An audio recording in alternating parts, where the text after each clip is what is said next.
Hey guys, I hope you enjoyed Saturday night's debate between Atheist Experience Mr. Jim Burrows and Dr. Richard Gallagher. I was planning on doing a 24-hour after action report, but 24 hours after that action, I was sick in bed. I told my wife, call the vet, I'm sick as a dog. Honestly, I haven't been that sick in a long time. I did the test. I was negative for that, but I think I just had an old-fashioned flu. I mean, I was wiped out. I was bedridden like for 2.5 days straight. Today's the first day. I'm up and out of bed. Should be ready to go back to work tomorrow. But while I was in bed, I thought of a really good video. Not this one. This one's going to take time. But anyway, I got some good ideas laying in bed. I think it was the late Charles Spurgeon said, I've learned more on the bed of pain about the grace of God than in all my seminary studies. But anyway, getting back to the debate and the 24-hour after-action report. An after-action report is something you do in the military. I think some good companies should do it if they don't. You look at an event that happened, what your plan was, what you wanted to happen, what really happened, and then what went wrong, what went right. Why did it go wrong? Why did it go right? I'm not sure if I'm going to get into all those details, but I just want to review everything. I don't want to say who I thought won. Obviously, I'm the Catholic. I think the Catholic side has the better argument, but that's for you guys to decide. What I wanted to occur was that both sides got equal and fair treatment to express why they believe what they believe. And I wanted my audience to see that two people who totally disagree could have a civilized conversation, and that neither one of them are evil. People disagree. That was my aim. Now, some comments I'm getting a lot of people complaining there was too many ad hominem attacks. Attacks on the person and not on the person's argument. And I have to admit, I heard those attacks, but I heard them from both sides. Yet I've only heard one side complaining about it. And with all due respect, it seems the left is so bigoted in their attacks on Catholics, they don't even realize what they're saying is so bigoted. And I'll give you an example. Right out of the gate, the first thing I did was read Mr. Burrows' bio, and he said he's a recovering Catholic. So right off the bat, he's bashing Catholics. So that wasn't an attack on Catholic arguments. That was an attack on me, a Catholic hosting the show, and Dr. Gallagher, a Catholic who's about to face off in a debate. And you say, oh, it was a joke. I'm sure people on the left laughed. But now, what if it was said a different way? What if I read Dr. Gallagher's bio and it said he was a recovering homosexual? I don't think the left would find that funny. They would find that offensive. Oh, you're saying something's wrong with homosexuality? You got to recover from it? Exactly. That's what we're saying. If something's wrong with Catholicism, you have to recover from it. And the attacks went on throughout the whole debate. And all I heard, an atheist comment. The moderator should be ashamed of himself. I should have stopped Dr. Gallagher from attacking Mr. Burrows. But if I played it evenly, I'd be interrupting him every 5 minutes, because I heard Mr. Burrows call Catholics misogynists, which, if you didn't notice, I was trying to be very, very unbiased and sit there as quiet as I can. That is the quietest you'll ever see me on video for an hour.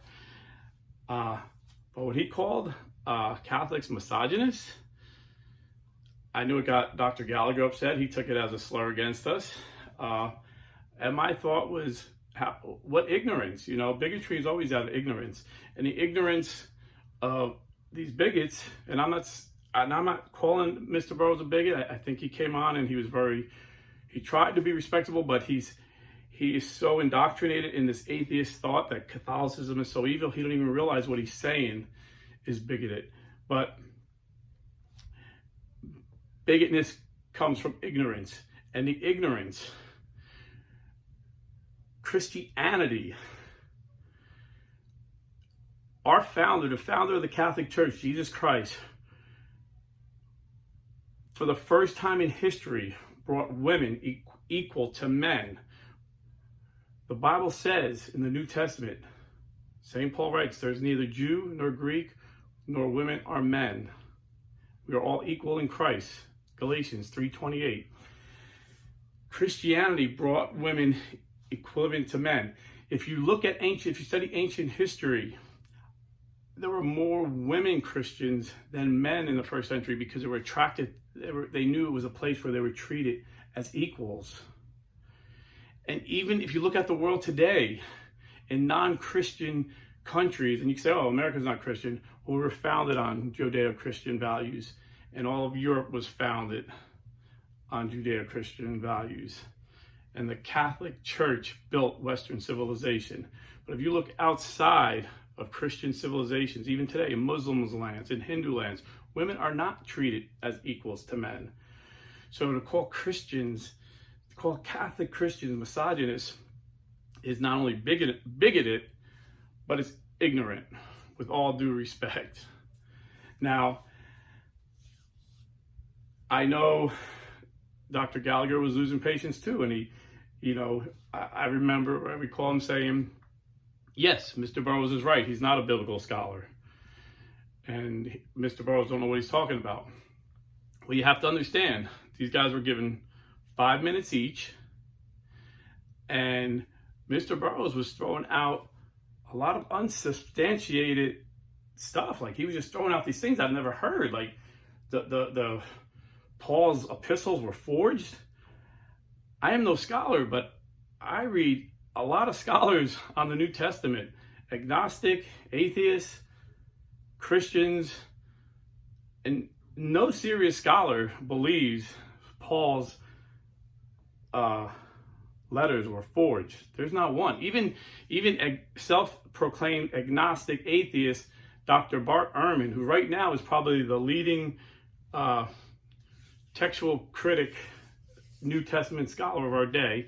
He was trained by the best ever, Bruce Metzger, and even Bart Ehrman would say there's no one as great of a New Testament scholar as Bruce Metzger. And Bart Ehrman said he agrees with Bruce Metzger that the New Testament is the most reliable set of documents by far of any ancient documents. I mean, just the fact that the book of Mark was dated by most scholars 60 AD, and parts of it is dated by some as early as 40 AD, within 10 years of the death of Jesus. Compare that to Alexander the Great, which the first biography about him was written by Arrian and Plutarch 400 years after his death. And ancient historians believe that that's an accurate account. And this is how historians scientifically test history, by how closely to the event or the person the documents were written, and by how many manuscripts we have. So another way Bart Ehrman, this agnostic atheist, and any other serious scholar would examine the New Testament and say it's very reliable, is they would say there's 24,000 manuscripts of the New Testament, 24,000. Second place in ancient history is Homer's Iliad with about 600 manuscripts. So by far, the scientific evidence proving the New Testament is reliable outweighs anything by far. So I could see the frustration in Dr. Gallagher, because here I am not a scholar and I was getting frustrated. And you know, in Jim Burrows' bio, I read that he read the Bible twice, which was, you know, it's just cool. But Dr. Gallagher translated the Bible. He actually has a degree in classics from Princeton, where he translated the New Testament from ancient Greek, verse by verse, to English. So if Dr. Gallagher actually seen these documents, studied these documents, he's one of the scholars that looked at this. So, you want your source, you want your authority. He is an authority on the subject.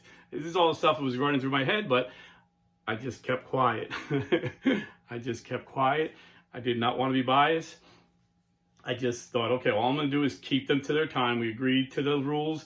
And then I think before camera, one of them said, hey, can you let me know when my 1 minute's up or when I got a minute left?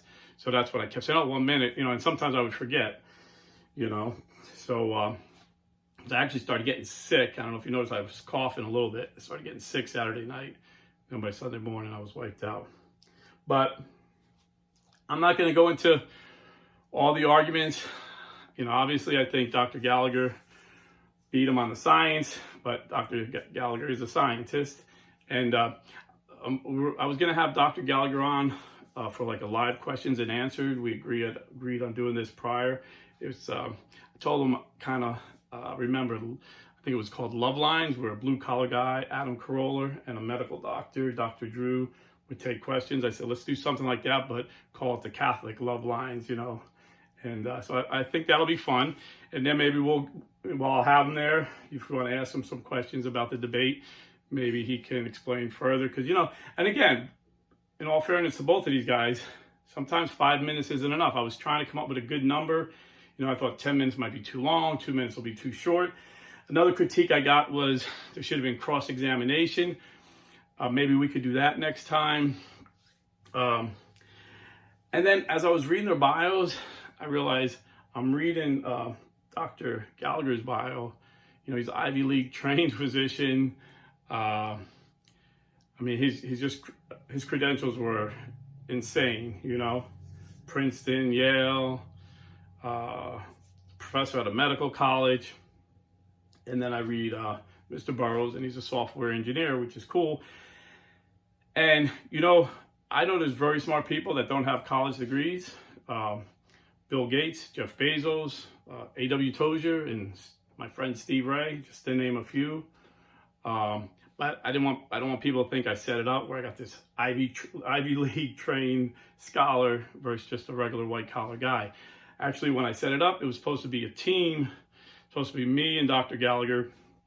And I asked Mr. Burrows and his friend Forrest Valkai. I thought that would be a good matchup because Forrest, it was hard to find any of their on Atheist Experience. I couldn't find their bios written, but just from listening, I heard Forrest say he was an anthropologist, he was a biologist, he was a science teacher. So I figured he had the science creds to go up against Dr. Gallagher's science creds, and whatever Jim Burrows had, me and him, blue collar, white collar, whatever, we could go at it at that rate. And then I'm no psychiatrist, but I've always been intrigued by the way people think, and I've studied Hippocrates' 4 temperaments. If you're not familiar with them, basically he says there's 4 basic temperaments, and to me, observing people, he seems to be right. There's all kinds of differences that you need psychiatrists like Dr. Gallagher to figure out when things go wrong, but just in general, 4 basic temperaments. And I noticed that opposite temperaments tend to get along better than temperaments of the same type. And I noticed Forrest and Jim had opposite temperaments, and Forrest's temperament was more like mine, sanguine, where we like to talk and laugh and joke and tell stories, and Jim's like a more serious black and white. And I noticed me and Dr. Gallagher got along well because he was more the serious black and white type guy too. Although they can all joke, they both joke. It's just that the tendency seems to be more one way. So anyway, when I thought of the matchup, I said, well, you don't want to have 2 melancholics debating because they tend to lock horns. And if you have 2 sanguines debating, they'll be talking, joking, getting along so good, no one will realize it's a debate. But if you have a sanguine and melancholic versus a sanguine and melancholic, I think it would have been a nice balance, and it would have been fun, and I think it would have it would have went well. But Forrest was too busy. He couldn't make it. So then I had to change my role to moderator. And then I really tried my best, the one thing I hate when I watch debates is when the moderator takes sides. You see it all the time, especially in politics. It's usually, if there's a Republican and a Democrat, it's usually two Democrats versus a Republican. I'm sorry to say that's always how it seems, but I didn't want that to happen. So maybe there were times I should have intervened. I don't know.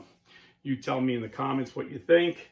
But like I said, I told Jim he's welcome back. He said he would like to try it again. He complained a lot about a lot of stuff, but at the end of the day, he said, well, it was okay. I guess I'd do it again, but I just want more specific questions. I don't know what he means by that. So if we do have him on, I got a lot of guests lined up, so it would be a while. But if we do have him back, maybe he can give the questions this time, and we can go from there. So again, I hope it was fruitful. I wanted people to watch it and come away and actually understand what atheists believe, because honestly, I don't think they have a strong argument for their position. I didn't think Dr. Gallagher would change Jim's mind, but people watching, I wanted them to see that we have a very strong position for our arguments. And again, I know Dr. Gallagher seemed to get a little assertive, but I was being quiet, but I was getting frustrated too. When you say something like, we don't even know Jesus exists, I mean, that's bizarre. There's not a scholar alive that would say that. In fact, Richard Dawkins attempted to say that to Dr. John Lennox at an Oxford debate. And John Lennox called him out and said, he's English, you really can't believe that. You really don't believe that. There's not one scholar I know that believes that. And Richard Dawkins admitted, yeah, you're right, Jesus existed. And I don't know why he said it. So I think sometimes these professors will throw things out there, and the uneducated will hear it and they'll believe it. Like, oh yeah, we don't even know if Jesus existed. When the scholars know he existed. And not only did John Lennox call him out on that, but John Lennox has a PhD in mathematics. PhD in mathematics, think about that, from Oxford. He's a genius. And he's one of those scholars that Dr. Gallagher quoted that says the odds of this just happening by chance, like atheists believe, are quadrillion to 1. So I think the evidence is on our side. So God bless, stay Catholic, and do me a favor. If you're buying or selling real estate, remember the evidence is true that that's an unborn baby inside of the womb when a woman is pregnant. So please support the unborn and go to realestateforlife.org. God bless, stay Catholic.